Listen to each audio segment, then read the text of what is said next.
Wait, Stanley thought to himself.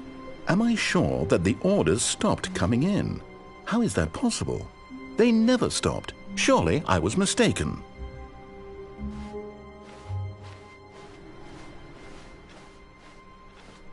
No, the orders were still missing.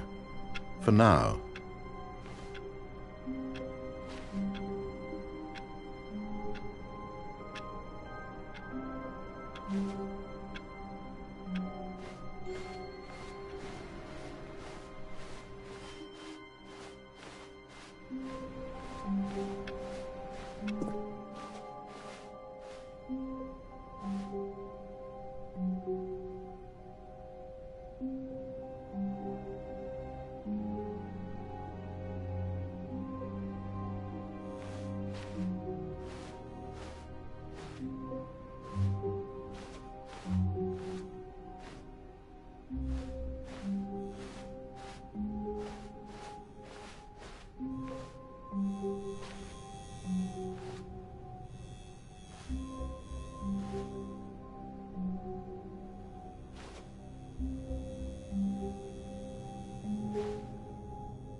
Oh, good. You notice my sign. Yes, I have something very exciting to show you.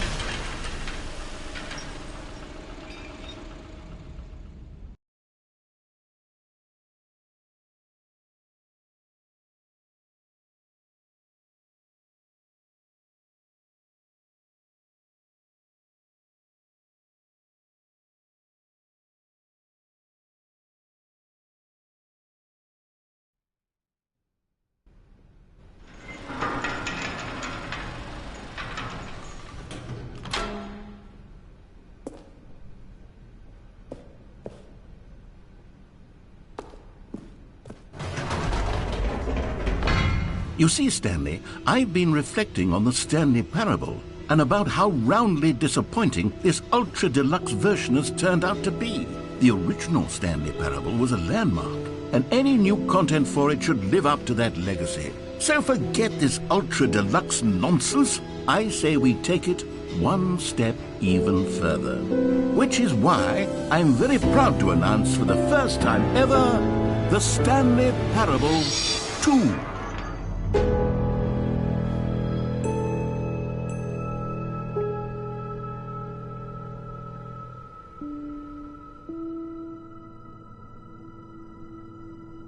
Yes, you see, isn't this far superior to a measly port with a few minor additions? Think of all the new territory we'll cover with a fully fledged sequel. An entirely new experience, built from the ground up. Why, there are so many possibilities. It could go in so many different directions. This is what fans have truly been asking for.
Calling it the Stanley Parable 2 is just so much catchier than Ultra Deluxe, don't you think? Ultra Deluxe? What does it even mean? But the Stanley Parable 2, now that's an artistic statement right there.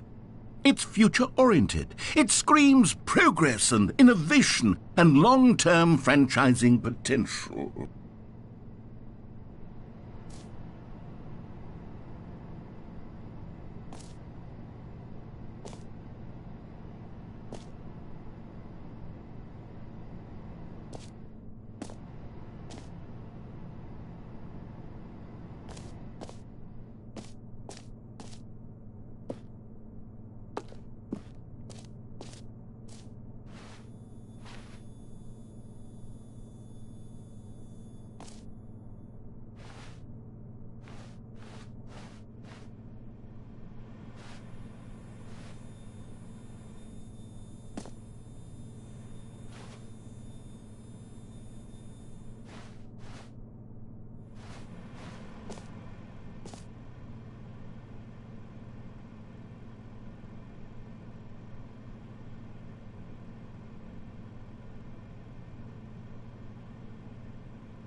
Now, to be clear, I haven't quite nailed down what exactly the Stanley Parable 2 is going to be, but let's take a look at some of the features I've been developing for it.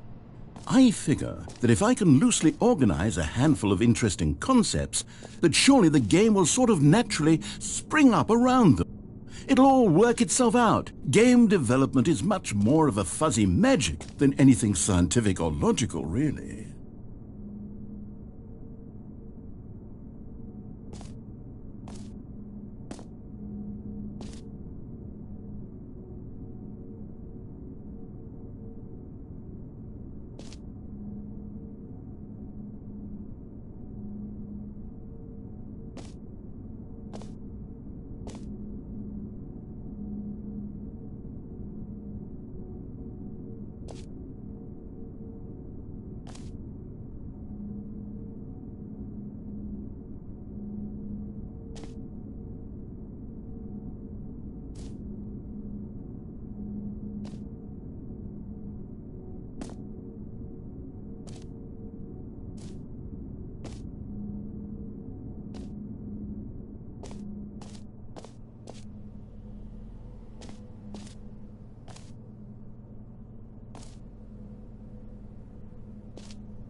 Here we are. Go on, try out some of the new features.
A common complaint of the Stanley Parable was that it was confusing and paradoxical, that it engendered a chaotic sense of reckless despair in those who played it.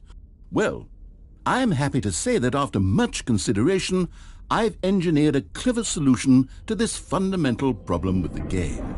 It's the Stanley Parable Reassurance Bucket. You see, Stanley, anytime you're holding the bucket, a sense of calm and ease will fill your mind and your heart. It's true. As long as you hold on to the bucket, the many disorienting contradictions of the Stanley Parable will feel perfectly normal and perhaps even comforting. You may even come to long for the gentle embrace of jarring cognitive dissonance while the bucket is in your arms. And to be honest, it's a much more convenient solution for me than actually redesigning the game to be less uncomfortable. Can you imagine what a pain in the ass that would be? Yes, the bucket is the perfect solution. Come on, give it a try.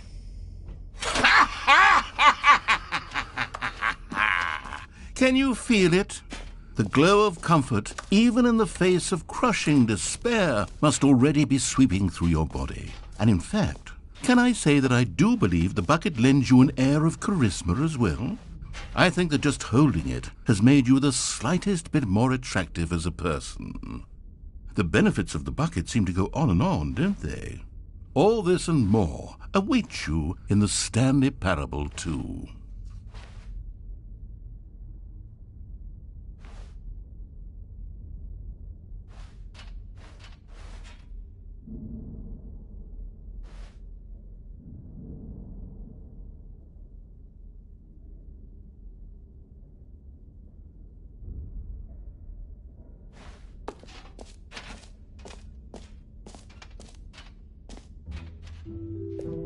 Does anyone give out awards for most enjoyable bucket in a video game?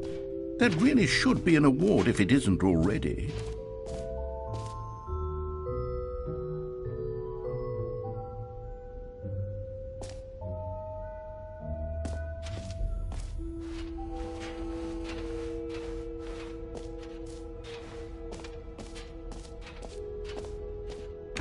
For the Stanley Parable 2, I asked myself, what do players really want? And of course, the first and most obvious answer is that they want to be individually recognized and validated as people. So with that in mind, my first addition to the game is this button which speaks the name of the person playing the game. Isn't that wonderful?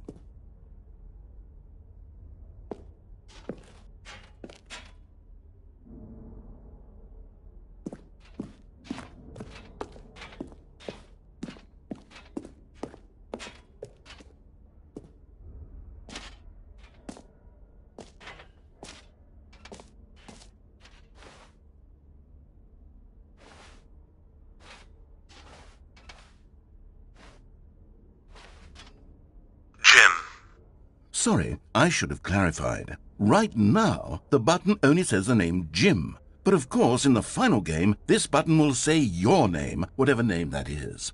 Here, let's have you role-play as Jim to really simulate the full experience of this feature. Just play along. I promise you'll love it.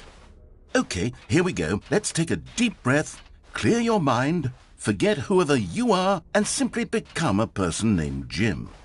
I want you to imagine yourself living as Jim, sleeping and waking as Jim, falling in love and being heartbroken as Jim, seizing all of the world's possibilities as Jim, and as Jim watching your dreams crumble into dust. Do you feel it deeply? Are you really, truly Jim right now? If so, then please step forward and press the button. Jim. Yes, you see? What a thrill, that was you! The button described you. Do it again, do it again. Jim. Oh, it hits even harder the second time. If this were the only new feature in the Stanley Parable 2, it would still be worth the money.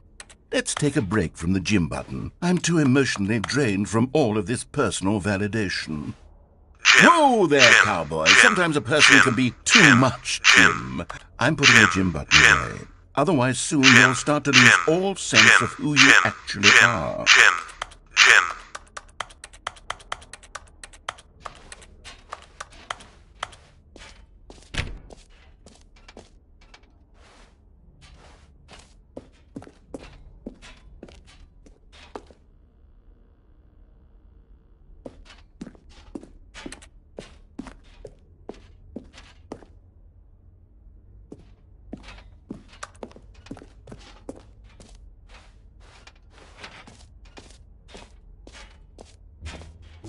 I suppose I could allow only people named Jim to play the Stanley Parable too. That would actually save me the work of finishing this feature.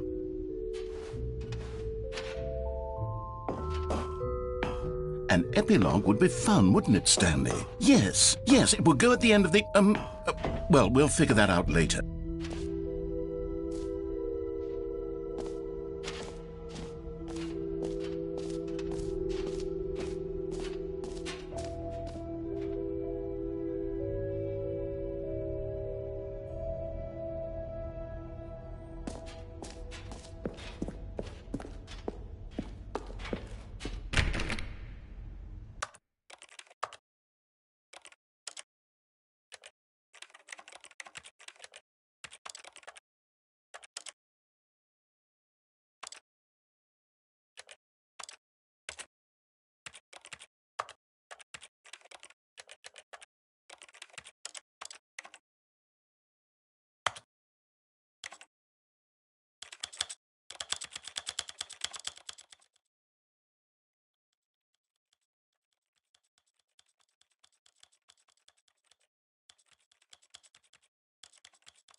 This is the story of a man named Stanley. This is the story of a man named Stanley. This is the story of a man named Stanley. This is the story of a man named Stanley. This is the story of a man named Stanley.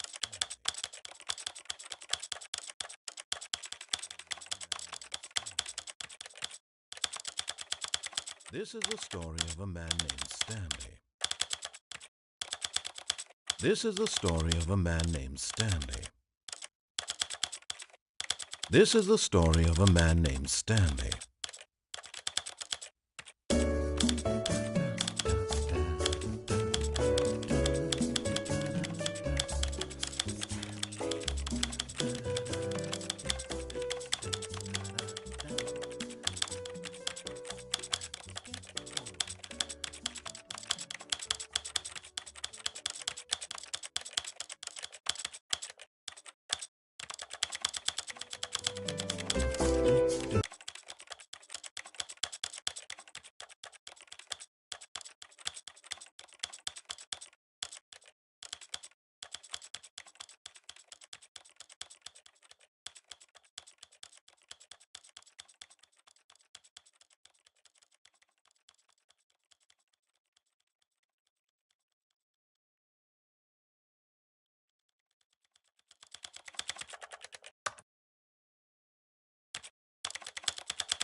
You know what? Let's bring the jump circle back for Stanley Parable 2 as well. It's a... Oh, wait. You already spent all your jumps the first time we saw the jump circle? Oh, well. I suppose it can just be a nice decorative piece, then.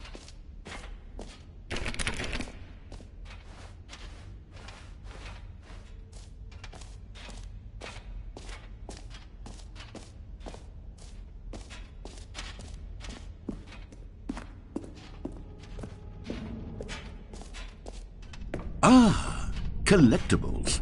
Now it's a real video game. In the Stanley Parable 2, you'll run around gathering up these miniature Stanley figurines. And what's truly innovative is that there will be no reward for collecting all of them. I don't want to stifle the intrinsic joy of watching a number go up. You simply collect all of them, and then you move the hell on with your unremarkable life.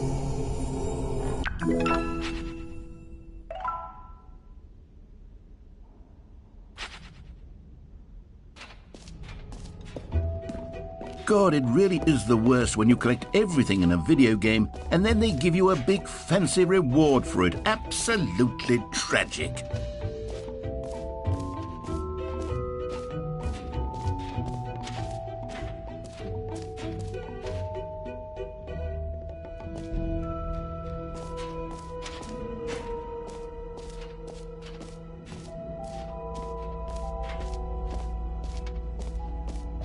Stanley, here's an idea that I'm truly fond of. It's never been done before in a video game. This is, in fact, a hole that you can fall down forever. That's right.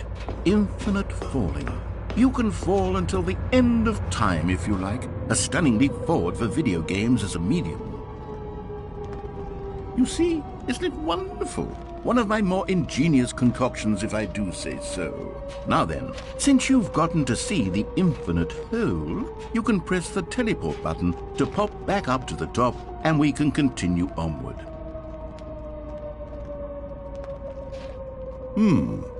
Now, I don't mean to be a bummer, but I do recommend you use the teleport button to go back to the top. Maybe do it on the sooner rather than later spectrum of things.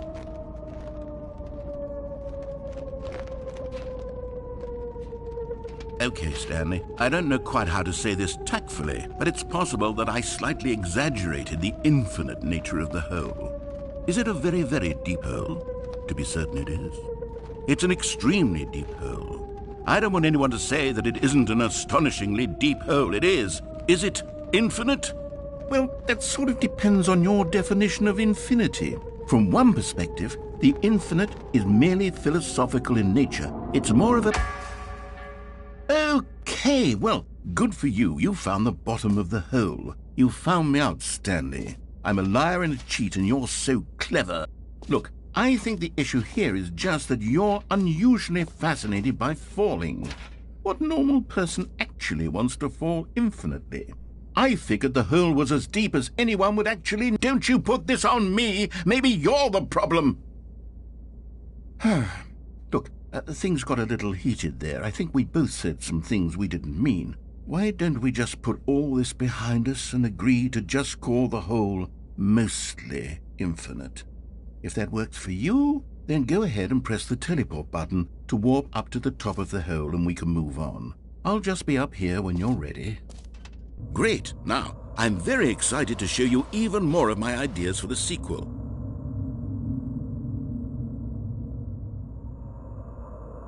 Oh, for heaven... You see, I was right. The problem is you. The problem is that you like holes too much. Not normal. A normal person would have said, yep, that's an infinite hole right there, goes on forever till the end of time. Don't need to see it all, but not you. Oh, no, no, no, no. You have a weird sort of... Oh. Did the hole seem even shorter to you this time? I couldn't help but feel like you spent a little less time in there than you did before. I mean, admittedly, I didn't make an infinite hole, but I didn't think it was that not infinite. Well, I suppose once again there's nothing to do here. If you decide you've had enough of the hole, you can hit the teleport button and come join me up above.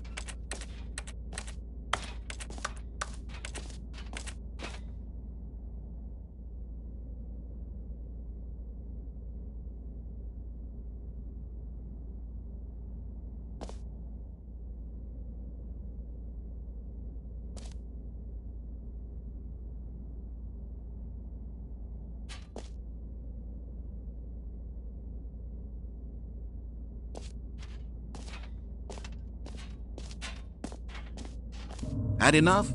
I'm positively thrilled.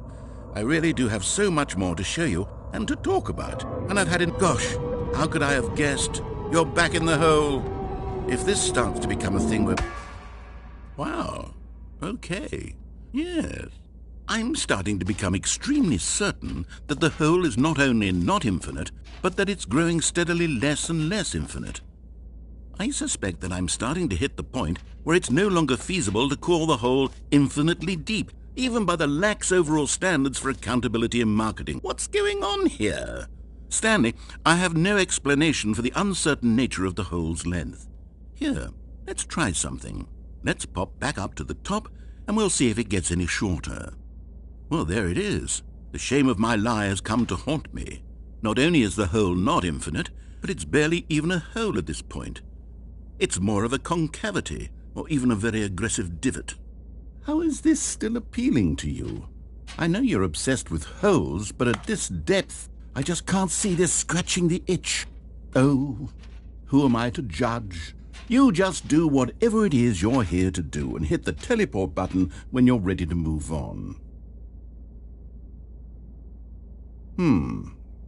Is the, teleport button not working? You sure? Well, I mean, I really don't have an explanation. Still nothing? Well, I suppose there is one thing I can do to fix this. I'm out. Goodbye, Stanley. You couldn't bear to be away from the hole, and now you'll get more time with it than you could ever have asked for. It's a win for everyone. You get to be with the hole, I get to do literally anything else. Take care, Stanley. I hope you and the hole have a wonderful rest of eternity together.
Stanley! Oh, good, you're awake. It seems you had sort of dozed off there, drifting away into dreamland. But we can't have that, Stanley, because this hole is just so darn fascinating, that I want you to be wide awake for every second of it. You don't want to miss a single moment. So how about if I just pop in from time to time and wake you up to keep you really, truly focused on the whole? From the looks of things, you and I will have many, many years here in this hole, and I'm looking forward to all of them. Stay alert, Stanley. I'll be back. Toodlepip.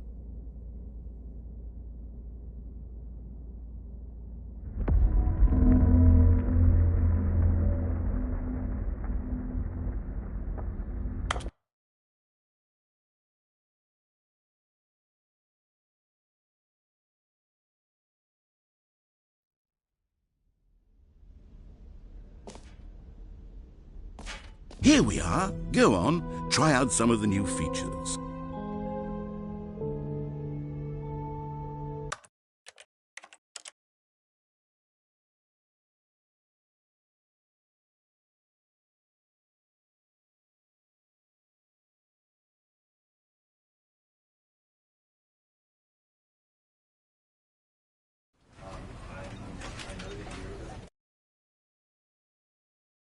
Like,